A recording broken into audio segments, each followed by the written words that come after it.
Guillaume Meurice. Eh bien, petit coup de projecteur sur des collègues aujourd'hui. Une radio qu'on aime bien, Radio Courtoisie, qui organisait une fête hier après-midi. Je vous ai pas vu là-bas, dis donc les copains. Alors vous allez me dire, bon, vous étiez pas invité, mais moi non plus, et j'y suis allé quand même. Alors ils m'ont pas laissé rentrer, ce qui est pas très courtois pour une radio Courtoisie, mais je suis pas rancunier, je suis resté devant et je vais quand même faire leur promo. Radio Courtoisie, c'est la liberté, essentiellement la liberté d'être mise en demeure pour révisionnisme, homophobie, racisme et injures publiques. Tout ça sur une même antenne. Moi, je dis quand même chapeau, beau boulot.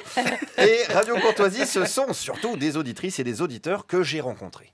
Une radio n'est pas là pour transmettre de l'idéologie, mais surtout informer les gens et les informer réellement. Mais est-ce qu'il n'y a pas un peu d'idéologie aussi dans Radio Courtoisie ? Je ne pense pas, non. C'est certainement pas une image de radio de gauche, c'est évident. Je ne pense pas. Je sais pas, dites-moi. Je ne pense pas. Puisque c'est la radio de toutes les droites. Donc il y a une idéologie aussi alors ? Non, la droite c'est pas forcément une idéologie. Mais la gauche, oui ? Je pense, oui, ça s'appuie sur une idéologie beaucoup plus... Oui. Ah bon ? Oui. Oui. Alors la gauche, c'est une idéologie, par contre la droite, non. L'édito d'Éric Zemmour sur RTL, par exemple, c'est pas de l'idéologie, on pourrait se dire c'est de la science-fiction, mais non, ça n'a rien à voir, c'est simplement la vérité. Et on écoute Radio Courtoisie pour connaître la vérité. Ils la disent, la vérité. Alors j'ai quand même besoin de temps en temps de savoir ce qui est vraiment pour voir où est la vérité. Non mais comment vous pouvez savoir que c'est vrai ce qu'ils disent ? Je ne peux pas vous expliquer ça, je ne sais pas comment vous l'expliquer d'ailleurs. Parce que ça se trouve, il y a des choses fausses ? Non, il n'y a pas de... Non, je dis monsieur, ça se sent ce qui est vrai, ça se sent. C'est à l'instinct alors ? C'est l'instinct, voilà, on le sent. Voilà, ça c'est la vérité, c'est de l'instinct. Non mais ça je le dis à tous les jeunes qui sont en école de journalisme, ceux qui nous écoutent, arrêtez de vous emmerder à enquêter, à croiser des sources, allez-y au feeling, c'est important, c'est comme ça que vous trouverez la vérité. Alors par exemple, voilà des vérités qu'on peut entendre sur Radio Courtoisie à la rubrique écologie. Quand on va dans les campagnes, toutes ces éoliennes qui défigurent, alors qu'on sait que pour l'humain c'est mauvais. Pour l'humain c'est mauvais, les éoliennes ? Oui, il y a des choses qui sont très mauvaises. Il y a des ondes qui sont nocives. En plus, on a des tas d'énergies fossiles qui existent. Et pour l'intérêt de certains, on va faire des éoliennes et défigurer nos campagnes. Moi je croyais que c'était l'inverse en fait, qu'on utilisait les énergies fossiles pour l'intérêt de certains. Alors qu'on devrait utiliser de l'énergie renouvelable pour l'intérêt de tous. Oui, mais justement, l'énergie renouvelable, contrairement à ce qu'ils disent, c'est faux, quoi. Il y a des tas de choses qui sont fausses. Et ça, on ne savait pas, dis donc, putain. Vive les centrales à charbon, bordel.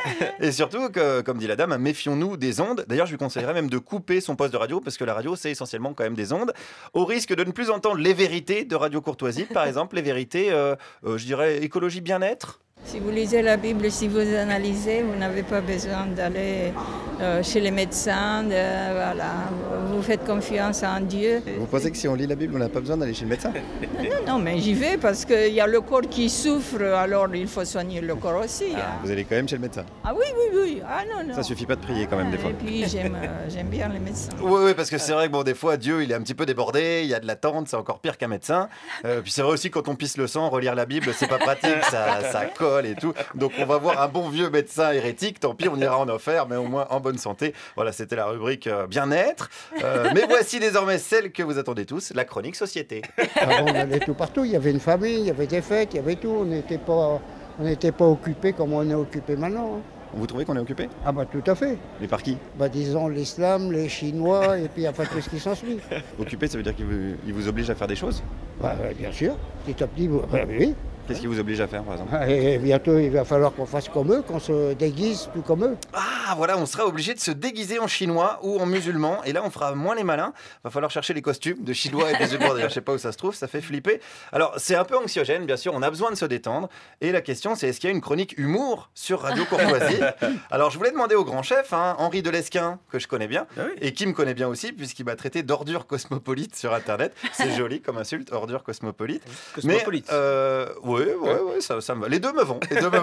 Mais Henri, il n'a pas voulu sortir pour me parler. Alors j'étais un peu triste, mais j'ai demandé à Daniel Lallemand, qui est une des stars de l'antenne, une sorte d'Alex Vizorek de chez eux. Si L'Allemand qui s'appelle. Oui, Daniel Lallemand, voilà. Alors ça, il n'est pas responsable de son nom. Bon.